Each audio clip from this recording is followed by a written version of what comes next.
Hey, and welcome to another episode of Motors and Meats. Today I've got to take a lot of things off of my engine, and I've got to do it so that I can get to some things that have failed one thing after the other, and fortunately they're all kind of in that same place as far as what needs to be removed. So watch this if you need to take a lot of things off of the engine of your Porsche 911 996.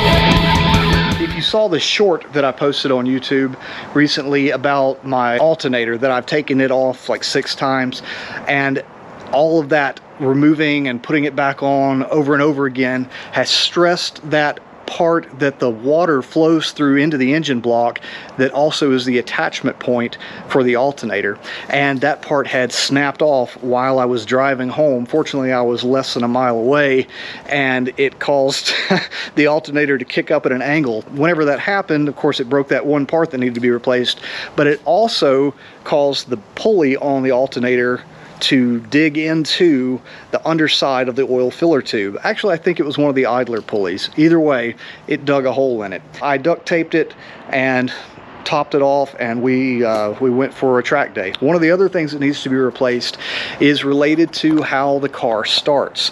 I've been getting a little bit of a grinding sound after the engine warms up, and it's like it's a really slow turnover. And I recently replaced the starter on my car, and things got better after that, but have since progressed back to this place where it doesn't want to start very easily whenever it's hot. I did some more research, and I found out that the cable that connects from the jump point in the engine bay to the starter and to the alternator, it's a Y cable, is notorious for failing. I've got a new one of those, so we're going to put that on there. I have to remove the alternator in order to change the oil filler tube. But one more thing is I have had a coolant hose start to leak, and that happened right after the track day. I've got the parts here, and that coolant hose connects from that weird little adapter there all the way up over the top of the engine and to the air oil separator. But you have to remove alternator, throttle body, and you also have to remove that intake manifold that's on that side.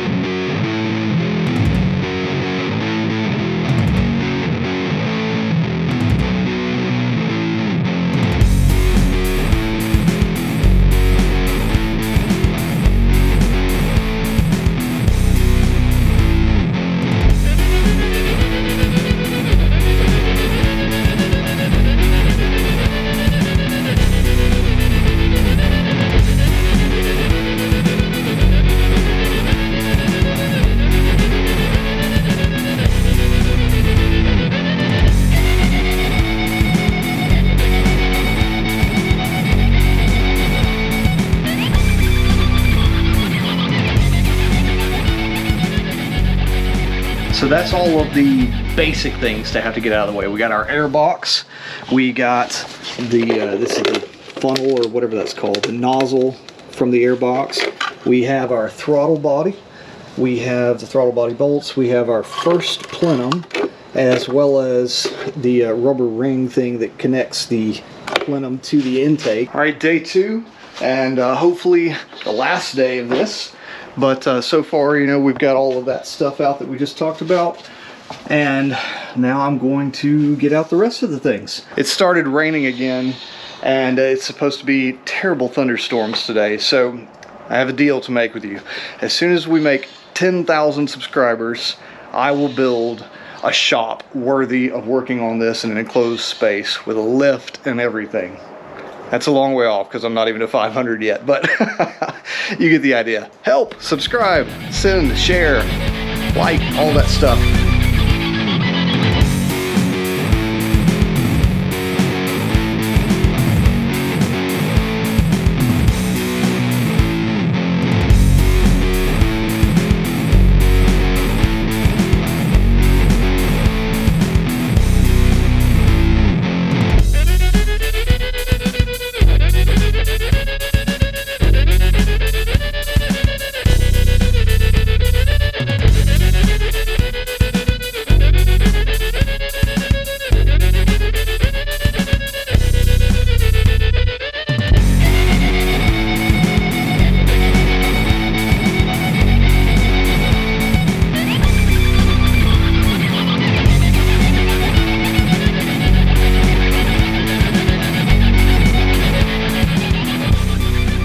I've got the alternator out of the way, so it's not much fun taking the alternator out. I know I've said that at least a dozen times on this channel. So let's remove the oil filler tube. The oil filler tube has two small bolts that hold it on. There's one on the side and one in the back.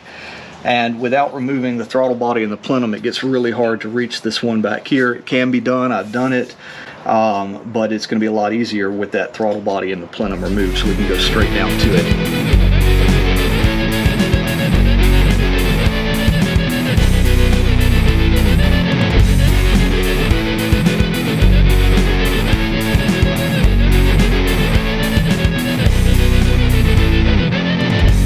So the oil filler tube has this O-ring on it, and my new one didn't come with an O-ring, but the good thing is I just replaced this oil filler tube less than a year ago, so I'm sure the O-ring is still totally fine. It looks to be in good shape. So if you're replacing this, be sure to order the O-ring that goes with it, because it doesn't come with it as a kit normally. So this next bit gets a little bit more interesting. We get to finally move on to removing the air intake plenum, or at least the top half of it. So the bottom half is made of aluminum, and we don't really have to remove that to reach this, but that top half that's plastic that curls up and over, that's the one that we want to get out. In order to do that, we've got to get down to some little 10mm bolts. The first one is right here on the front. Right there. And then the other 5 are kind of back between these vertical pieces right here. So that's going to be a lot of fun, and they kind of stagger from left to right, zigzag around these guys.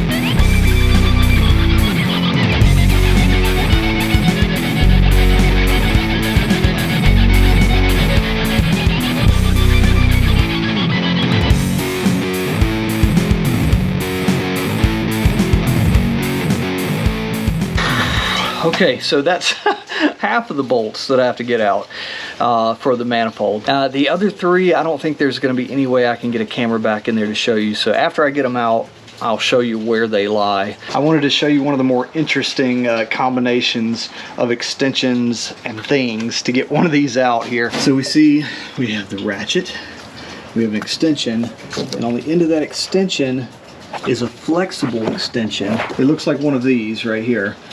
So it's flexible, but this one is for my 1/4" drive, and I've got the 3/8" drive one installed on there right now. If you look back in there, you can see the end of the 10mm socket on the bolt.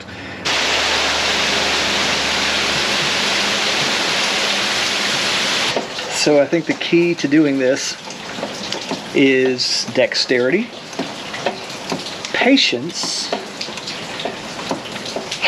and more patience. If you listen, I'm getting 1 click at a time on the ratchet, maybe 2. And then I've still got 1 more bolt to get at after this. Oh, I remember what the other thing was, being able to work without using your eyes. Lots of feel to get this thing out.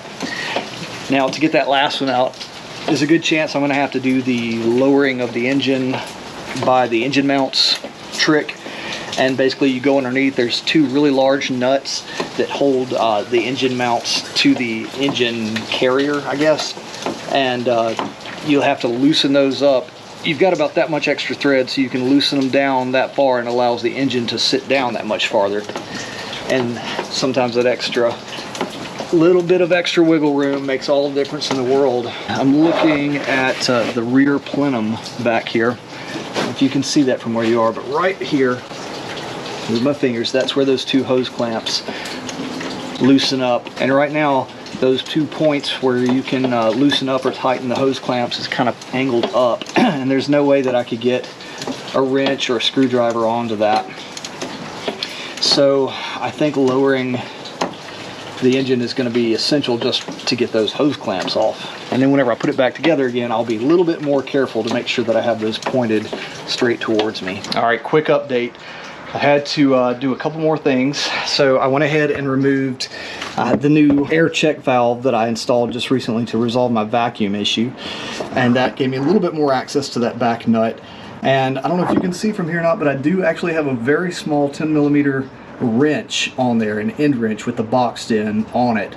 And I was able to get it to break loose, and I'm afraid I'm going to have to work that little tiny wrench back and forth all the way out, because you can see the actual air oil separator back there is blocking the path for any kind of a socket to get back onto that bolt. So like I said, dexterity, patience, and the willing to work without your eyes. So I finally found a way that's a little bit quicker, still using this tiny 10mm. I had to go ahead and remove the rear plenum, which is never fun, never easy, but it had to come out anyway. And since all the other bolts, except for that last one, were gone from this intake manifold, it gave me some more wiggle room to get that rear plenum out. After I got the rear plenum out, I also took loose this cord here from the starter, and I think that's the one that we're going to be replacing anyway. So I've just got it tucked out of the way, and now I can reach in from this side rather than having to squeeze in through that little tiny gap.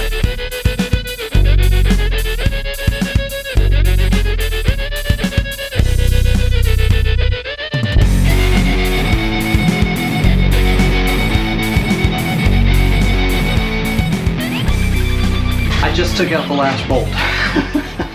So the intake manifold, or at least the top half of it that we've been trying to get off, is now finally loose. So I'm going to figure out how to take that out. There's still lots of hoses and things going over it and under it, so probably a little bit of wiggling, but let's see.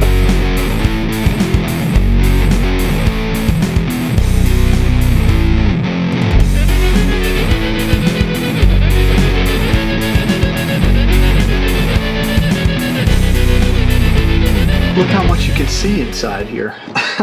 Look, there is the vacuum canister here, and then right there, I am touching the air oil separator. That is not an easy thing to be able to do.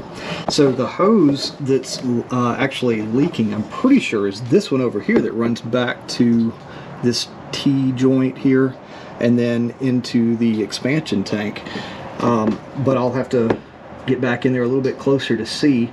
Maybe I'll take the end of this hose off and see if that's the one that was split, because this hose that I thought it was, that goes into this little binding here, runs down to over on the other side of the air oil separator. So one goes in, one goes out, and not sure which goes which way, but either way, one of those hoses is cracked down near the end and is dripping. And so I'm going to fix the one that's cracked. So that was actually pretty simple once we had all this other stuff out of the way. It's just undoing two hose clamps, and it was the one that goes back towards the expansion tank. You can see I've got the new one clamped on there, and it goes all the way back. Let's go upside down to the air oil separator where it attaches. So the next task, it's going to be this cable right here. It's the one that attaches to the starter and then splits off and goes to the alternator, and the other end comes out right here at the jump off point in the back of the engine. So we've got to take this box off. Let's take a look at the new part. So here's the new part. You can see this end where it goes to the starter and then to the alternator, and then follow it on around, and we get a whole new jump off box here.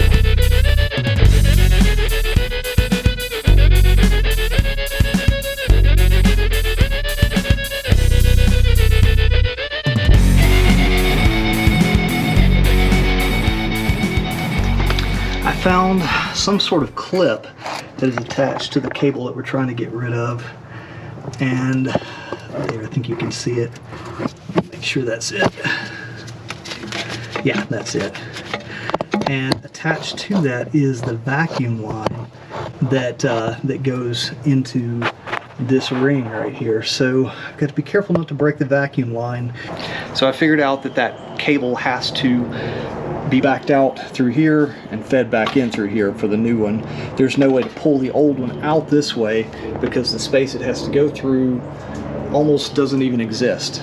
So the solution is that the box, you can pop off the flap very easily. It's just got a little plastic hinge. You just take that loose, and then with some very gentle persuasion from behind here, up underneath there, you can stick a screwdriver, a big screwdriver, and wiggle until it loosens this up, and you can take this box off of the cable.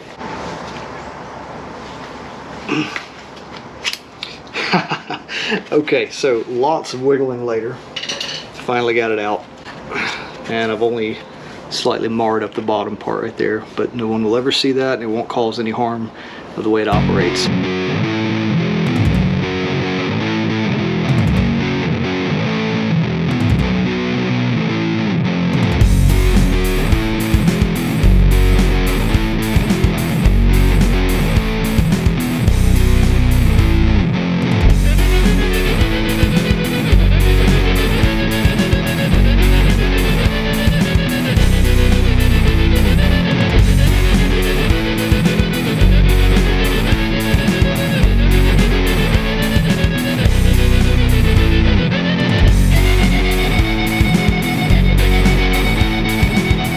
So all that's left to do at this point, well, it's a lot left to do, I guess, but all that's left is put the oil filler tube back in. It's going to go right in here behind the power steering pump. We need to put the manifold back on, and we need to reconnect all the other little loose bits that we took off, put the alternator back on, and then finish up everything where we started here.